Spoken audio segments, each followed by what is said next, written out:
Hello, hello, bonjour tout le monde. Moi, je m'appelle Sébastien Ferreira et aujourd'hui, j'ai le plaisir de vous annoncer, de vous présenter le connecteur entre ChatGPT, OpenAI, et HubSpot CRM. Donc, c'est vraiment un vrai changement pour tous ceux qui veulent extraire des insights concrets et gagner du temps. C'est quoi les grands avantages? Vous pouvez maintenant poser des questions de manière conversation à ChatGPT et analyser instantanément ou presque instantanément vos données de HubSpot CRM, que vous travaillez dans la vente, le marketing, le support, la fidélisation client. Vous pouvez obtenir des analyses adaptées, des conseils, des trends, des tendances sur vos contacts, les entreprises, les transactions, les tickets. Et tout ça sans coder. Donc, vous pouvez imaginer des questions comme quels sont les meilleurs leads cette semaine ou jusqu'à quelle campagne marketing a le mieux converti et pourquoi. Donc, ce connecteur, il va fluidifier votre quotidien en fait au final. Les insights de produits dans ChatGPT peuvent être appliqués directement dans HubSpot et le connecteur respecte vraiment vos droits d'accès. C'est-à-dire qu'il peut que lire la data, il ne peut pas écrire. Donc, on peut que retrouver la data et la lire, mais on ne peut pas affecter la donnée dans votre CRM. Donc, quelques 2-3 points avant de commencer en disclaimer. Donc, pour tous ceux qui sont en Europe, ceci marche pour les versions ChatGPT entreprise, team ou éducation, enseignement. Donc, je répète, pour les gens en Europe, ça marche pour ChatGPT version team, version entreprise ou version enseignement. OK? Donc, comment ça se passe? Là, donc j'ouvre ChatGPT. Je vous propose d'aller depuis le début, comme ça on fait la connexion. Donc, vous allez dans Outils, ensuite on va dans Deep Research. Et là, vous voyez que HubSpot est déjà plugué comme Deep Research, mais on va le découpler, comme ça vous verrez à quel point c'est facile de le mapper. Donc, je vais dans Outils, Deep Research Source.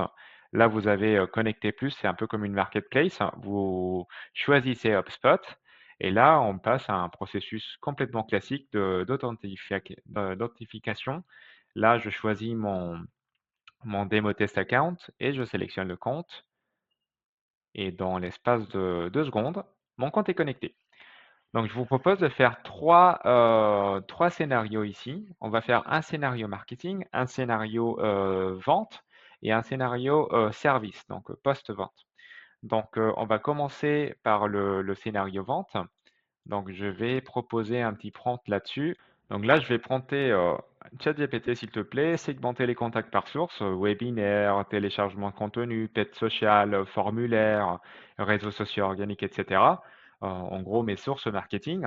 Et compare le taux de conversion en client et identifie le meilleur cohorte. Donc, ça, on fait un peu de l'A/B testing là-dessus pour savoir quelles sont les meilleures campagnes, les meilleurs workflows et au final, quelles sont les sources les plus performantes depuis HubSpot. Donc là, c'est important de le mettre en mode Deep Research et de choisir la source HubSpot.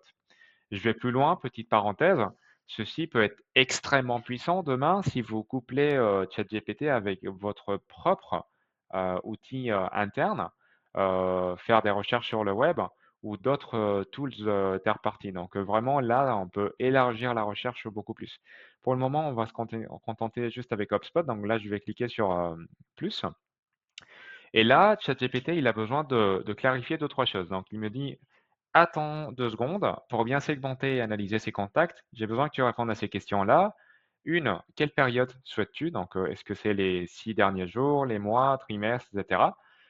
Deux, c'est avez-vous déjà des propriétés personnalisées ou des champs dans HubSpot qui identifient la source? La vérité, c'est que oui, c'est origine de la source, donc je vais le clarifier. Trois, quel est le critère de conversion en client que vous utilisez? Chez nous, ça s'appelle la phase de cycle de vie, donc je vais le clarifier. Et quatre, souhaitez-vous que je me concentre uniquement sur les contacts marketing, les MQL, ou alors tout le monde?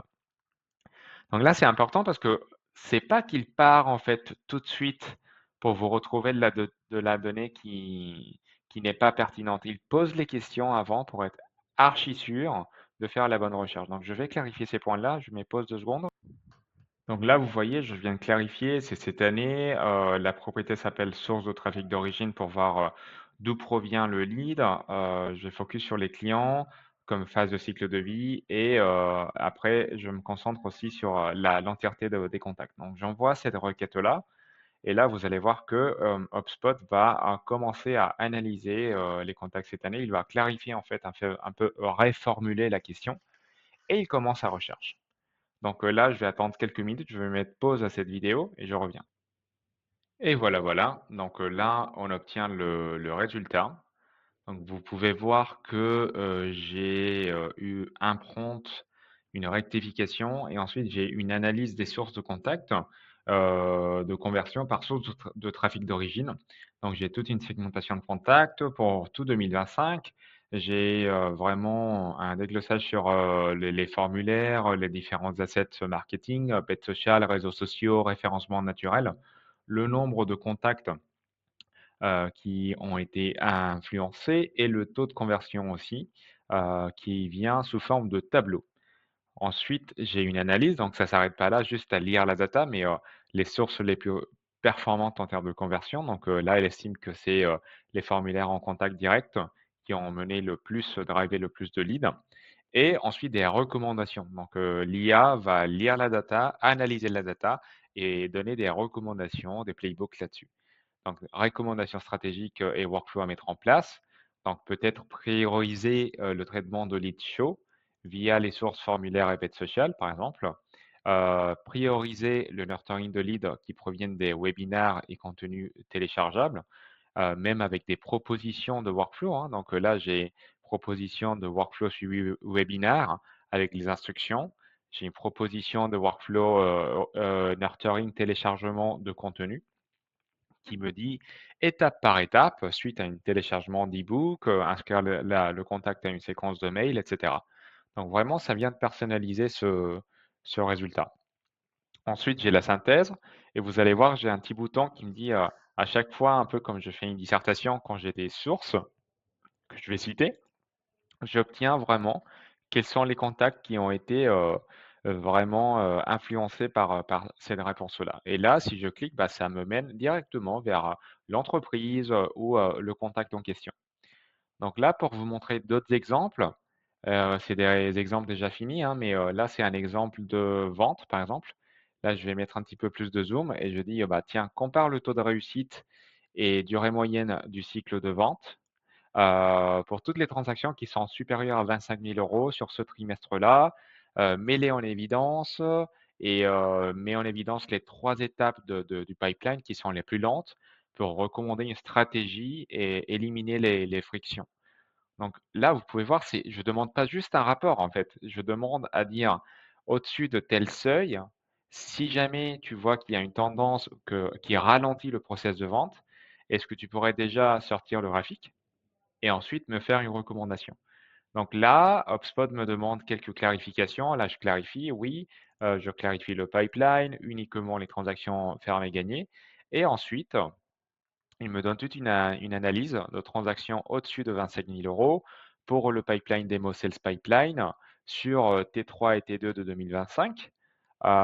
Donc ensuite, j'ai les étapes du pipeline avec les plus longues durées. J'ai la phase de négociation et validation interne, là où il trouve qu'il y a une stagnation notable, il y a un retard notable là-dessus. Et ensuite, la phase de finalisation, donc celle que j'appelle contractualisation. Là, il y a un risque de blocage final, donc c'est là l'envoi du contrat et la signature. Donc il y a une stratégie qui m'est recommandée aussi là-dessus et en fait, si je vais voir, il y a même une conclusion avec l'analyse de ce qui s'est passé. Donc là, si vous l'imaginez, c'est l'un des 10 000 prompts qui me viennent à l'esprit, mais vous pouvez vraiment étudier votre process commercial, votre process de productivité, vos atteintes de quotas, les montants pondérés, voir les tendances du pipeline passé pour vous donner un forecast prévisionnel sur 2025-2026 en fonction de vos tendances.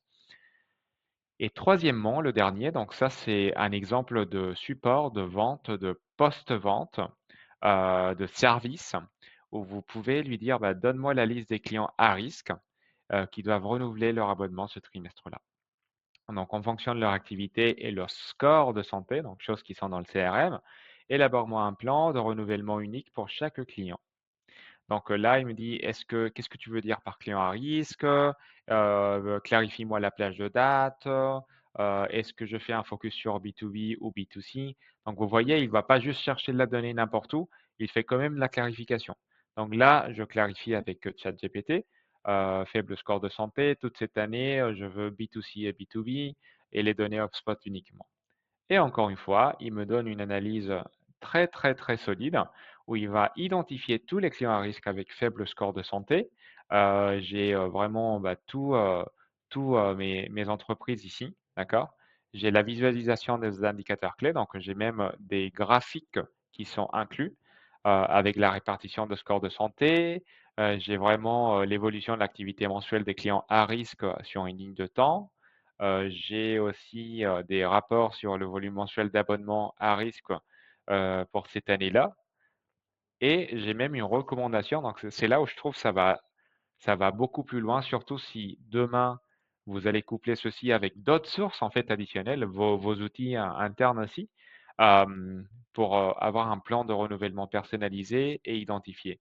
Donc là, si vous voyez, je peux carrément en fait aller voir les sources d'inspiration. Donc si là, je clique là-dessus, j'ai, vraiment tous, les fiches du CRM. Ça, c'est un portail démo, hein, pour info, avec les clients qui sont à risque selon les critères de HubSpot.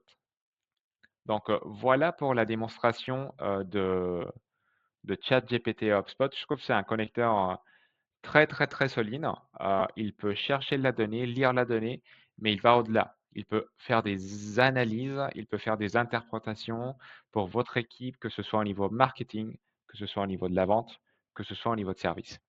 Je vais laisser un lien ci-dessous, ça vous emmène, vers la page où vous pouvez le tester, tout simplement. Merci bien.